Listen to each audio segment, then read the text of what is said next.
त्रिलोकी कुमार आपका स्वागत करता हूं आपके अपने YouTube चैनल स्टडी साइकोलॉजी में। आज हम आपके लिए एक लेकर आए हैं सेशन स्पेशल TG2 के लिए, जिसमें हम देखेंगे ऑब्जेक्टिव क्वेश्चन और उनका हम डिटेल सॉल्यूशन करेंगे।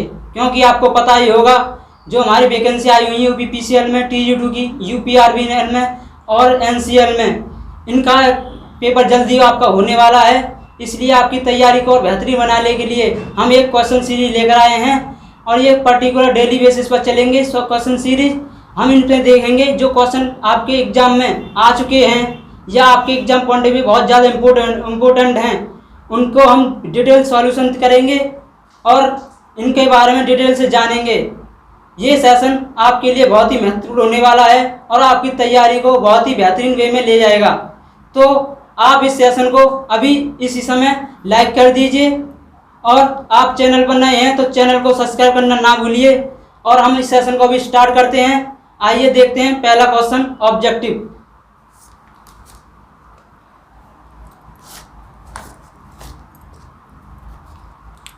आपका पहला क्वेश्चन आपकी स्क्रीन पर दिख रहा होगा। क्वेश्चन है रेजिस्टेंस की इकाई होती है, रेजिस्टेंस की इकाई होती है, यानी रेजिस्टेंस का मात्रक क्या होता है। आपके ऑप्शन है ओम, ओम मीटर, मो या साइमन। तो आपको पता ही होगा कि आपका जो रेजिस्टेंस का मात्रक होता है क्या होता है, ओम होता है, यानी ओम। आपके रेजिस्टेंस का मात्रक क्या होता है, ओम। और बाकी जो ऑप्शन है ओम मीटर, मो और साइमन, ये किस किस के मात्रक हो सकते हैं। तो आइए हम इसके बारे में डिस्कशन करते हैं। ओम मीटर, ये ओम मीटर है, ये मात्रक होता है आपका विशिष्ट प्रतिरोध का। किसका मात्रक होता है, विशिष्ट प्रतिरोध का। इसको इंग्लिश में बोलते हैं स्पेसिफिक रेजिस्टेंस, स्पेसिफिक रेजिस्टेंस या रेजिस्टिविटी। अगला ऑप्शन आपका जो है मो। मो किसका मात्रक होता है, मो होता है चालकता का। किसका मात्रक होता है, चालकता का, जिसको इंग्लिश में बोलते हैं कंडक्टेंस, जिसको इंग्लिश में बोलते हैं कंडक्टेंस। और अगला मात्रक है साइमन। अगला मात्रक है साइमन। साइमन किसका मात्रक होता है, साइमन भी कंडक्टेंस का मात्रक होता है। साइमन भी कंडक्टेंस का मात्रक होता है। तो इस तरह आपके चार ऑप्शन, ओम हो गया रेजिस्टेंस का मात्रक, ओम मीटर हो गया स्पेसिफिक रेजिस्टेंस का मात्रक, विशिष्ट प्रतिरोध का, जिसे प्रतिरोधकता भी बोलते हैं, मो हो गया कंडक्टेंस का और साइमन हो गया कंडक्टेंस का। आइए अगला क्वेश्चन देखते हैं। अगला क्वेश्चन आपकी स्क्रीन पर है, देखते हैं अगला क्वेश्चन। इलेक्ट्रिक करंट की चाल क्या होती है। जो हमारा करंट होता है, जो विद्युत धारा होती है, उसकी चाल क्या होती है। उसकी चाल होती है, आपने देखा होगा, जो हमारी प्रकाशीय चाल होती है, जो हमारी लाइट की स्पीड होती है। लाइट की स्पीड कितनी होती है, हमारी लाइट की स्पीड होती है 3 × 10⁸ मीटर पर सेकंड। यानी जो हमारी करंट की यूनिट, करंट की जो स्पीड होती है, वही स्पीड की इस प्रकाश की चाल के बराबर होती है। किसकी चाल बराबर होती है, प्रकाश की चाल के बराबर होती है। तो इसका आंसर है बी। इसका ऑप्शन सही होगा कौन सा, बी, 3 × 10⁸ मीटर प्रति सेकंड। अगर हम इसको किलोमीटर प्रति सेकंड में बदलें तो क्या होगा, किलोमीटर प्रति सेकंड में बदलें तो इसका हो जाएगा 3 × 10⁻³ किलोमीटर प्रति सेकंड। यानी इसमें 1000 से भाग हो जाएगा और क्या हो जाएगा 3 × 10⁵ किलोमीटर प्रति सेकंड इसकी चाल हो जाएगी करंट की। अब आप अगला क्वेश्चन देखते हैं। नेक्स्ट क्वेश्चन है आपकी स्क्रीन पर, देखिए आपका अगला क्वेश्चन। पदार्थ का वह गुण जो इलेक्ट्रिक करंट प्रवाह में सुगमता प्रदान करता है। यानी जो हमारा इलेक्ट्रिक करंट है वो किसकी वजह से फ्लो होता है। क्वेश्चन में पूछ रहे हैं जो हमारा इलेक्ट्रिक करंट है वो किस गुण के कारण किसी भी कंडक्टर में फ्लो होता है। तो यहाँ पे आपके ऑप्शन है चालकता, दूसरा ऑप्शन प्रतिरोधकता, तीसरा चालकता और अगला ऑप्शन है विभवांतर। तो हमारा जो कंडक्टेंस होता है, चालकता होती है, वह एक ऐसा गुण है जिसकी वजह से हमारे कंडक्टर में करंट फ्लो होती है, क्योंकि चालकता क्या होती है, चालकता बताती है कि किसी चालक में कितने नंबर ऑफ कंडक्टर हैं।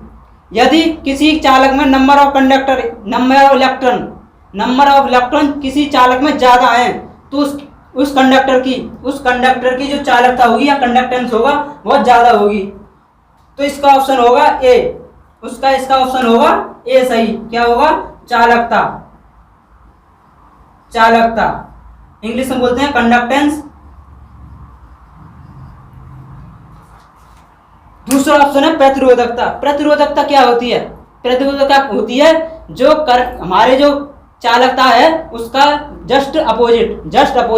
तो इसमें क्या होता है, चालकता में नंबर ऑफ इलेक्ट्रॉन ज़्यादा होते हैं किसी कंडक्टर में और प्रतिरोधकता में नंबर ऑफ इलेक्ट्रॉन बहुत कम होते हैं। तो ये है ये करंट फ्लो का विरोध करता है। प्रतिरोधकता करंट फ्लो का विरोध करता है। अचालकता भी यही होती है, प्रतिरोधकता। विभवांतर हमारा वोल्टेज होता है जो किसी दो पॉइंटों के बीच में होता है। ये हमारा कोई कंडक्टर है ए और बी, तो इसका विभवांतर हो जाएगा ए बी, ये विभवांतर होता है, इससे हमें कोई मतलब नहीं है। तुम्हारा ऑप्शन होगा ए, चालकता सही। अगला क्वेश्चन देखते हैं। अगला क्वेश्चन आपकी स्क्रीन पर है, देखिए। किसी तार की प्रतिरोधकता निर्भर करती है, यानी जो हमारा तार है, हमारा कोई कंडक्टर है, इसकी जो रेजिस्टिविटी है यानी प्रतिरोधकता है वो किस पर निर्भर करती है? रेजिस्टिविटी किस पर निर्भर करती है? रेजिस्टिविटी का फॉर्मूला होता है, हमने देखा था, R बराबर रो L अपॉन ए, जिसमें जो ए है, जिसमें ये रो है, रो होती है हमारी प्रतिरोधकता,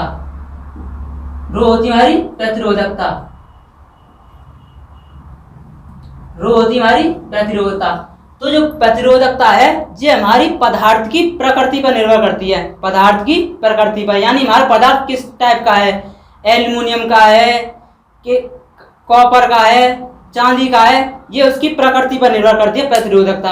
अगर हमारा वायर कॉपर का है तो उसकी प्रतिरोधकता अच्छी होगी, और चांदी का है तो उसकी प्रतिरोधकता और बेकार होगी। यानी प्रतिरोधकता हमारी पदार्थ की प्रकृति पर निर्भर करती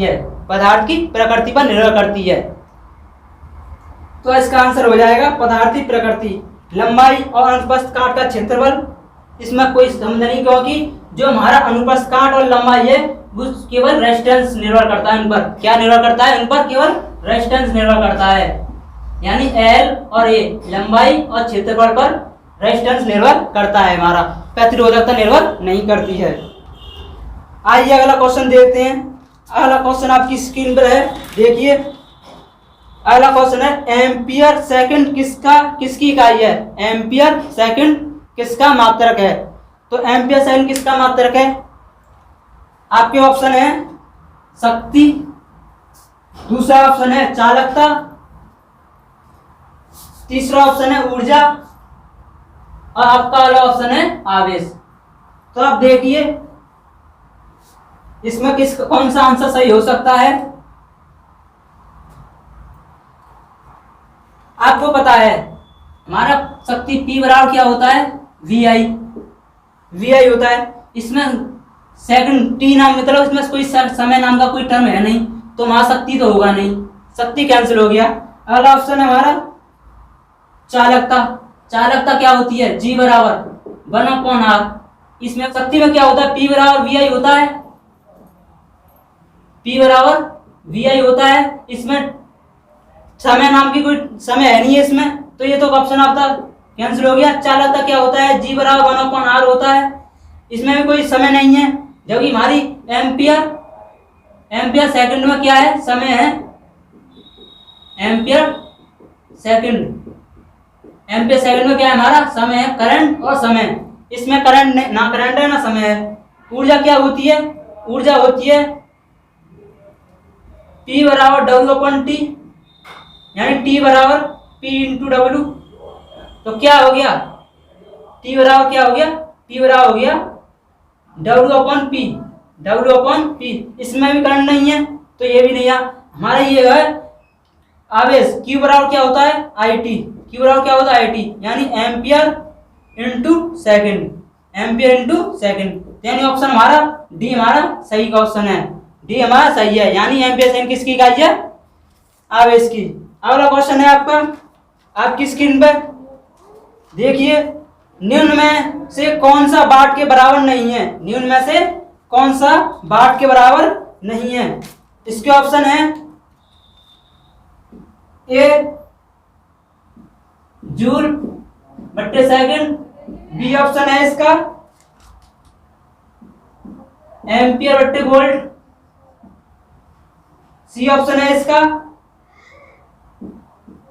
एम्पियर गुणा वोल्ट, और डी ऑप्शन है इसका एम्पियर स्क्वायर इंटू ओम, एम्पियर स्क्वायर इंटू ओम। तो देखते हैं क्या पूछा है इसमें। इसमें पूछा है कौन सा वाट के बराबर नहीं है। हमें पता है वाट पी बराबर क्या होता है? We I. वाट पी को ही बोलते हैं हम वाट, यानी पावर यानी शक्ति, शक्ति यानी वाट, शक्ति को बोलते हैं हम वाट। तो ये क्या होता है? पी बराबर जूल किसका होता है? डब्ल्यू का। टी क्या होता है? समय का। तो ये पी बराबर होता है, ये वाट के बराबर है। यानी जूल बट्टे सेकंड किसके बराबर है? वाट के बराबर है। एम्पियर प्रति आई अपॉन वी, ये कोई फॉर्मूला नहीं होता, क्योंकि क्या पी बराबर क्या होता है? We I. पी बराबर क्या होता है? वी आई। और हमारा ये होता नहीं है, हमारा होता है वी आई, लेकिन इसने दे रखा है आई अपॉन वी। अगला देखते हैं हम, अगला हमारा I into V, ampere into volt. Ampere होता है आई, वोल्ट होता है वी, तो ये हमारा पी के बराबर होता है, ये तो हमारा वाट के बराबर है। ये होता है आई स्क्वायर, एम्पियर स्क्वायर यानी आई स्क्वायर, ओम यानी आर, ओम यानी आर, तो ये हमारे पी के बराबर होता है आई स्क्वायर आर। तो हमारा ऑप्शन सही हुआ ये वाला, क्योंकि आई अपन वी कोई हमारा फॉर्मूला नहीं होता, वाट कोई हमारा फॉर्मूला नहीं होता, इसलिए आई अपन वी वाट के बराबर नहीं है, वाट के बराबर नहीं है। आइए अगला नेक्स्ट क्वेश्चन देखते हैं।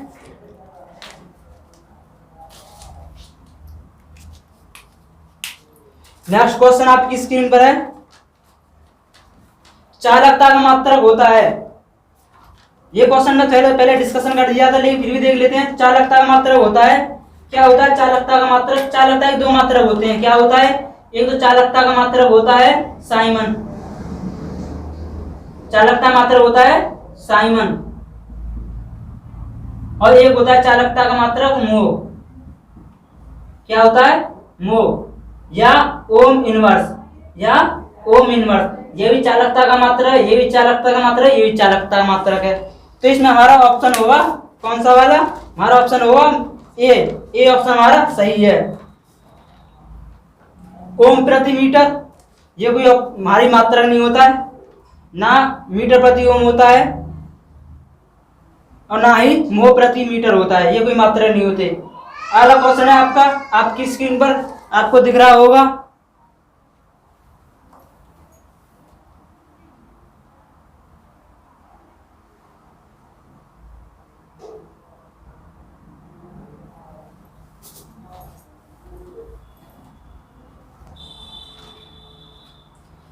ओम का नियम निम्न पर लागू नहीं होता। यानी ओम का नियम हमने अपने सेशन में डिस्कशन किया था। ओम का नियम, ओम का नियम का क्या होता है? जब किसी चालक की, जब किसी कंडक्टर की फिजिकल कंडीशन कांस्टेंट होती है, यानी भौतिक अवस्थाएं स्थिर होती हैं, तो उस कंडीशन में जो करंट वोल्टेज होती है, जो वोल्टेज होती है, वोल्टेज करंट के समानुपाती होती है। ये हमारा ओम का नियम था, ओम का नियम था। तो ये हमेशा किस पर लागू होता है? ये डीसी सर्किट पर लागू होता है। इसमें ऑप्शन दे रखे हैं आपके उच्च धारा सर्किट पर, इसमें तो हो जाएगा, क्यों कि जिसमें करंट फ्लो हो रही है उसमें तो होगा ही उच्च धारा सर्किट, यानी ये तो हमारा सही है। बी डीसी का सर्किट, डीसी का सर्किट में होता ही है, कम धारा पर ही, उच्च धारा हो चाहे कम धारा हो, ओम क्या नियम लगेगा ही, क्योंकि बी इक्वल टू क्या होता है? I R, R equal to होता है बी अपॉन आई। तो यहाँ पर चाहे ज्यादा हो चाहे कम हो, इससे कोई फर्क नहीं, बस इससे रेजिस्टेंस में फर्क पड़ेगा, करंट के ज्यादा या कम से हमारे रेजिस्टेंस में फर्क पड़ेगा। अर्धचालकों पर जो हमारा ओम का नियम है वो अर्धचालकों पर, अर्धचालकों यानी सेमीकंडक्टर, सेमीकंडक्टर पर लागू नहीं होता है। तो आपका ऑप्शन कौन सा हुआ? ऑप्शन डी आपका राइट हुआ। ऑप्शन डी आपका राइट हुआ। आइए अगला क्वेश्चन देखते हैं। अगला क्वेश्चन आपकी स्क्रीन पर है। क्या है ऑप्शन? सवाल है किसी 100 वाट 100 वोल्ट वाले लैंप का रेजिस्टेंस होगा। यानी हमारे पास कोई लैंप है, जिसका उसने वाट दे रखा है, वाट यानी P दे रखी है 100 वाट, और वोल्टेज दे रखा है V 100 वोल्ट। तो इसका रेजिस्टेंस पूछा है। रेजिस्टेंस कितना होगा?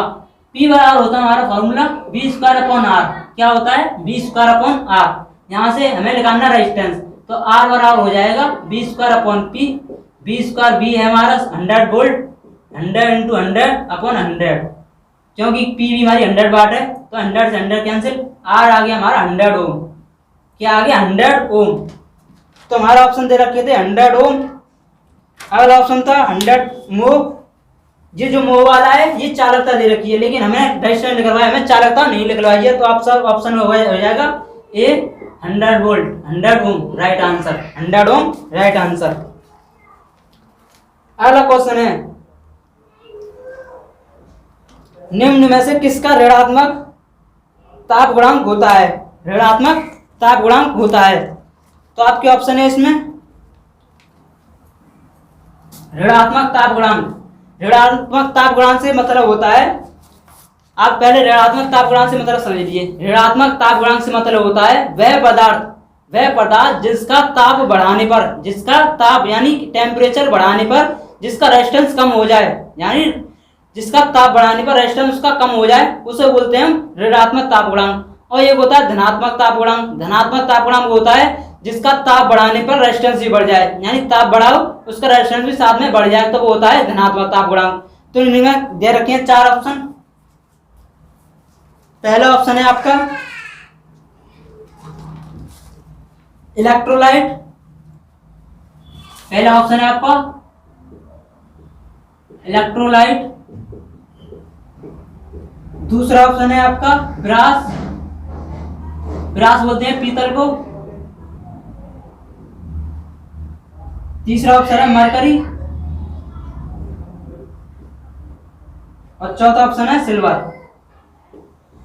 इस क्वेश्चन को आप ढंग से समझ लीजिए। क्या होता है ताप गुणांक?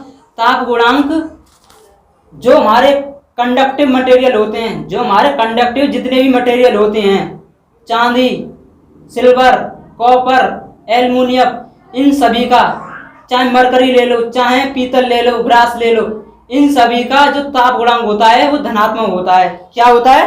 धनात्मक होता है। यानी इन सभी का पॉजिटिव टेम्परेचर कोफिशिएंट, इंग्लिश में बोलते हैं टेम्परेचर कोफिशिएंट,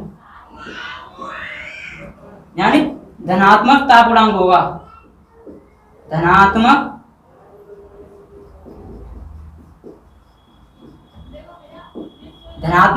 ताप गुणांक होगा किसका?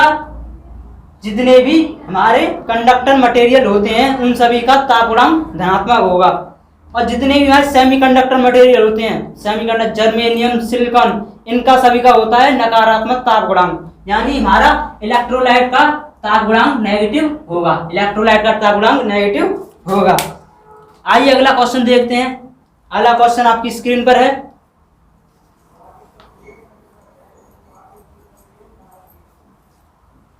अगला क्वेश्चन आपकी स्क्रीन पर है।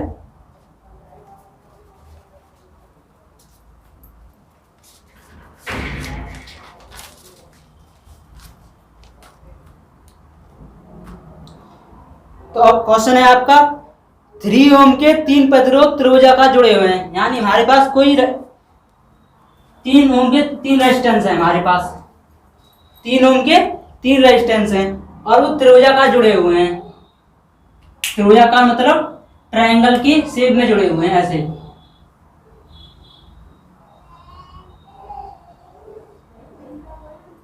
और तीनों 3 ओम के हैं, तीनों 3 ओम के हैं। तो इसमें पूछा है किन्हीं भी 2 सिरों के बीच तुल्य प्रतिरोध पूछा है। किन्हीं भी 2 सिरों के बीच, ये मैंने ए मान लिया, ये बी मान लिया, ये सी मान लिया। तो किन्हीं भी 2 सिरों के बीच पूछ रहा है। तो मान लिया मैं आर बी सी, यानी बी और सी के बीच में निकाल रहा हूँ। तो बी और सी के बीच में प्रतिरोध निकालूंगा तो ये दोनों क्या हो जाएंगे? ये दोनों हो जाएंगे श्रेणी में, क्योंकि मान लेते हैं यहाँ पर कोई बैटरी लगी है ऐसे, इसके बीच में निकालना है, यहाँ से करंट जाएगी तो इसमें जाएगी, इसमें जाएगी, जो ये वाली करंट जाएगी पूरी सेम जाएगी। क्या जाएगी? पूरी सेम जाएगी, क्योंकि अगर करंट सेम जा रही है दो रजिस्टरों में तो क्या होता है, वो सीरीज में होते हैं। करंट विभाजित हो जाती है, डिवाइड हो जाती है, तो वहां पे क्या होता है, पैरेलल होता है। यहाँ पर एक ही करंट जा रही है दोनों में, तो ये सीरीज हो गई, तो इनका सीरीज कॉम्बिनेशन कितना हो जाएगा, 6 ओम। कितना हो जाएगा? 3 और 3 6 ओम। तो ये 6 ओम और ये हो जाएगा 3 ओम, 6 ओम 3 ओम। ये मान ली बैटरी से कनेक्ट है। और इनका तुल्य प्रतिरोध बी और सी, तो आरबीसी हो जाएगा, आरबीसी बराबर 6 पैरेलल 3, यानी 6 और 3 पैरेलल में हो गए। 6 गुणा 3, 6 प्लस 3 कितना हो जाएगा, 18/9 2 ओम। यानी किन्हीं भी दो, यानी एक आर और बीसी, आर बीसी के बीच में कितना आ गया, बी और सी के बीच में 2 ओम आ गया। और इनके बीच में निकाल लें हम, किसी के बीच के भी निकाल लें, आर ए सी यानी ए और सी के बीच में निकालें तो क्या होगा, ये दोनों श्रेणी में हो जाएंगे। ये दोनों किस में हो जाएंगे, ये वाला और ये वाला श्रेणी क्रम में हो जाएगा 6 ओम, और इसके साथ ही क्या हो जाएगा, पैरेलल।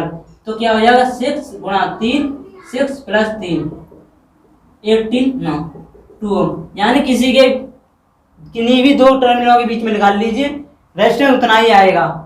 यानी हमारा आंसर कितना हो गया इसका, 2 ओम। यानी डी आंसर इसका सही है, D option 2 ohm is right answer. अगला क्वेश्चन है आपकी स्क्रीन पर, देखिए अगला क्वेश्चन आपकी स्क्रीन पर है, 1 किलोवाट घंटा विद्युत ऊर्जा, 1 किलोवाट घंटा विद्युत ऊर्जा बराबर होती है, जो हमारी 1 किलोवाट घंटा होता है, जो हमारी 1 किलोवाट घंटा विद्युत ऊर्जा होती है, वो किसके बराबर होती है, 1 किलोवाट घंटा। आपके ऑप्शन है आपके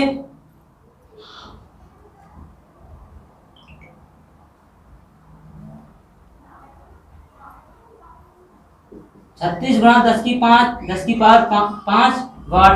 बी ऑप्शन है 36 गुणा 10 की पावर 5 अर्ग। क्या है ये अर्ग। अगला ऑप्शन है आपका 36 गुणा 10 की पावर 5 जूल। अगला ऑप्शन है इनमें से कोई नहीं। तो क्या होता है 1 किलोवाट घंटा बराबर, आइए देखते हैं।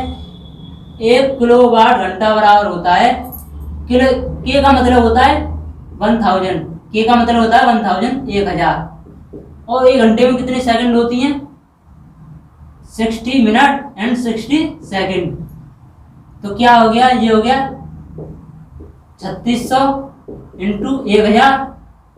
ये कन्वर्ट हो किस में आता है, ये जूल में आता है। किस में आता है, जूल में। किस में आता है, जूल में। यानी 36 गुणा 10 की पावर 5, 3 जीरो ये नहीं, 2 जीरो नहीं, टोटल 5। तो क्या हो गया, जूल। यानी तीसरा वाला आंसर हमारा राइट है, 36 गुणा 10 की पावर 5। ये कहीं कहीं ऐसे ही पूछ लेता है, आंसर में ये मिलेगा आपको 3.6 गुणा 10 की पावर 6 जूल। क्या मिलेगा, 3.6 गुणा 10 की पावर 6 जूल। तो अगला क्वेश्चन पर चलते हैं। अगला क्वेश्चन है आपका, आपकी स्क्रीन पर कि देखिए, केवल एक को छोड़कर सभी का ऋणात्मक ताप गुणांक है वह पदार्थ है। ये आपने अभी क्वेश्चन देख लिया था, इसका वही आंसर है। इसमें ऑप्शन है इलेक्ट्रोलाइट, गोल्ड, रबड़ और कागज। तो क्या होता है, और जितने भी हमारे इंसुलेटर या सेमीकंडक्टर होते हैं, उन सभी का ताप गुणांक, टेम्परेचर कोएफिशिएंट नेगेटिव होता है, केवल कंडक्टर को छोड़कर। केवल कंडक्टर ही ऐसे मटेरियल हैं जिनका ताप गुणांक पॉजिटिव होता है। यानी ऑप्शन में हमारे में यहाँ पर एक ही कंडक्टर दिखाई दे रहा है, कौन सा, गोल्ड। यानी पहला ऑप्शन था इसमें इलेक्ट्रोलाइट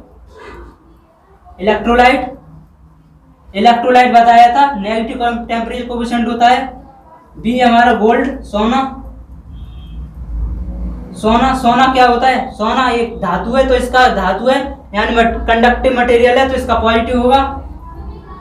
अगला ऑप्शन इसमें रबड़ एक इंसुलेटर है, अचालक है। अचालक का क्या होता है, अचालक का नेगेटिव टेम्परेचर कोएफिशिएंट होता है। अगला ऑप्शन है कागज ही हमारा कागजी भारा इंसुलेटर है यानी अचालक है, तो इसका भी नेगेटिव टेम्परेचर कोफिशिएंट होगा। तो इसका राइट आंसर है गोल्ड। केवल गोल्ड को छोड़कर बाकी सबका नेगेटिव टेम्परेचर कोफिशिएंट है। अगले क्वेश्चन में चलते हैं। अगला क्वेश्चन है आप हमारा, आपकी स्क्रीन पर आपको दिखाई दे रहा होगा, पढ़िए। और इसकी ऑप्शन है आपका सवाल है, फ्यूज वायर की क्षमता होती है जो हम घरों में या इंडस्ट्री में कहीं भी हम अपनी जो घरों में उपकरणों की सुरक्षा के लिए जो फ्यूज वायर लगाते हैं, उपकरणों की सुरक्षा के लिए जो फ्यूज लगाते हैं, उनमें एक फ्यूज वायर होता है। तो उसकी जो रेटिंग होती है, उसको हम किस में क्षमता होती है, उसको हम किस में नापते हैं, उसकी क्षमता जो होती है किस में नापते हैं। तो हमारे इसमें ऑप्शन है वाट, ए ऑप्शन है वाट में, बी ऑप्शन है किलोवाट में, सी ऑप्शन है एम्पियर में, सी ऑप्शन है ओम में, डी ऑप्शन है ओम में। तो आपको पता है वाट और किलोवाट तो शक्ति का मात्रक होता है, और शक्ति हमारी जो मोटर वगैरह होती हैं उनको मापते हैं, किलोवाट या वाट में उनको मापते हैं।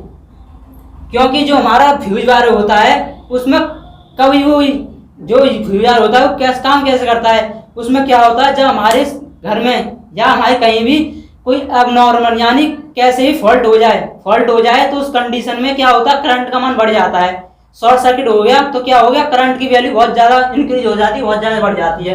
तो क्या होते हैं, करंट की वैल्यू पर डिपेंड करता है। फ्यूज वायर क्या होता है, करंट की वैल्यू पर डिपेंड करता है। करंट हमारा ज्यादा हो गया तो क्या है, फ्यूज वायर पिघल जाता है। और जो हमारे घरों में उपकरण लगे होते हैं, वो उनसे हमारे शॉर्ट सर्किट से उनकी सुरक्षा हो जाती है। तो फ्यूज वायर को किस में नापते हैं, एम्पियर में नापते हैं। फ्यूज वायर को एम्पियर में नापते हैं। अगला क्वेश्चन है आपका, निम्न में से ऋणात्मक आवेश किस पर होता है, निम्न में से ऋणात्मक आवेश किस पर होता है। हमें पता है, हमने देखा था शुरुआत में बेसिस ऑफ इलेक्ट्रिसिटी में क्या होता है, जो परमाणु होते हैं 3 कणों से मिलकर बना होता है, इलेक्ट्रॉन, प्रोटॉन और न्यूट्रॉन। सो जो प्रोटॉन होता है,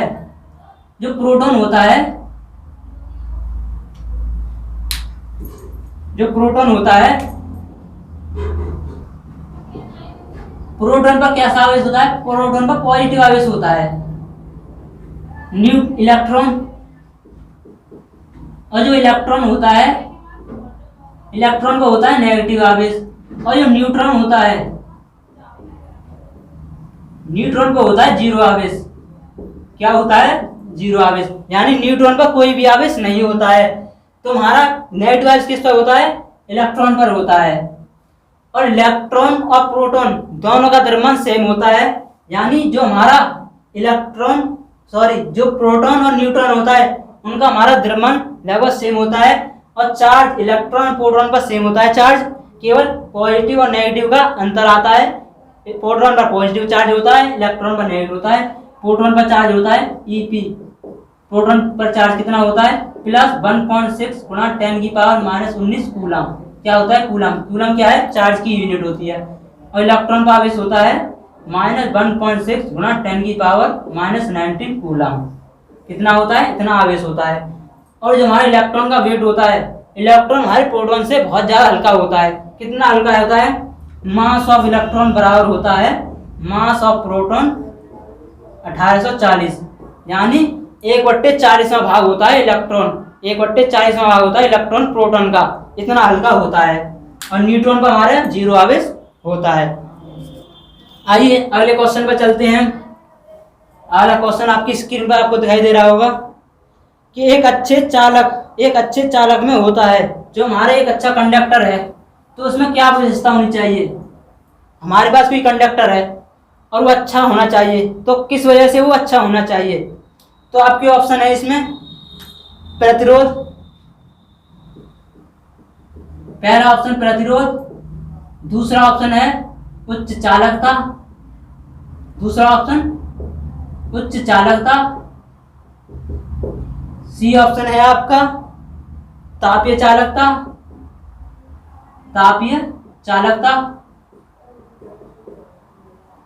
और डी ऑप्शन है आपका इनमें से कोई नहीं, इनमें से कोई नहीं, नन ऑफ दीज। तो क्या होता है, यानी हमारे अच्छे चालक के लिए क्या होना चाहिए, जो हमारा अच्छा चालक है सबसे पहले उसकी उच्च चालकता होनी चाहिए, उच्च चालकता होनी चाहिए। प्रतिरोध क्यों नहीं होना चाहिए, क्योंकि प्रतिरोध ज्यादा होने से क्या होता है, उसमें नंबर ऑफ इलेक्ट्रॉन कम होते हैं। जिस कंडक्टर का प्रतिरोध ज्यादा होगा उसमें क्या होगा, उसमें नंबर ऑफ इलेक्ट्रॉन की संख्या बहुत ज्यादा होगी, बहुत कम होगी, क्योंकि जो हमारा करंट फ्लो होता है, चालकता जो डिपेंड करती है वो नंबर ऑफ इलेक्ट्रॉन पर डिपेंड करती है। यानी जिसमें जितने ज्यादा इलेक्ट्रॉन होंगे वो उतना ही अच्छा चालक होगा, वह उतना ही अच्छा चालक होगा।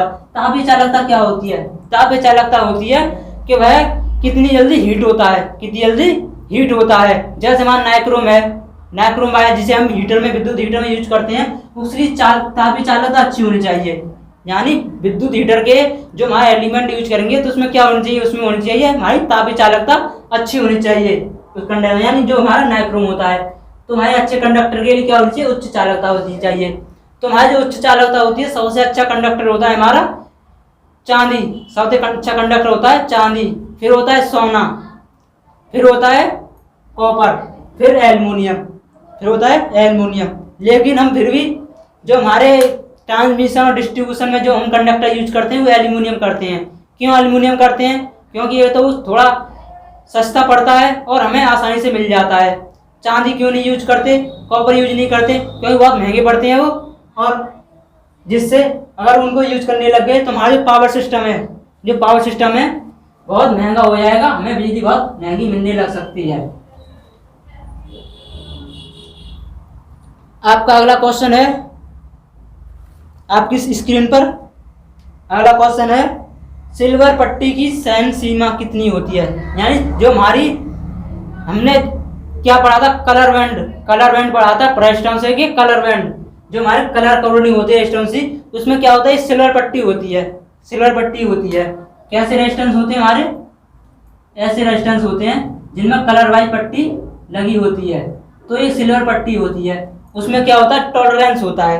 क्या होता है, टॉलरेंस होता है, जिसे हम सहन सीमा बोलते हैं, सहन सीमा हिंदी में बोल देते हैं। वो क्या होती है, सिल्वर की कितनी होती है, वो सिल्वर की होती है वो ±10%। कितनी होती है, ±10%। यानी आपका ऑप्शन होगा बी सही होगा। अगला क्वेश्चन देखते हैं कि अब अगला क्वेश्चन आपकी स्क्रीन पर होगा, आप देखिए। विद्युत वाहक बल आवश्यक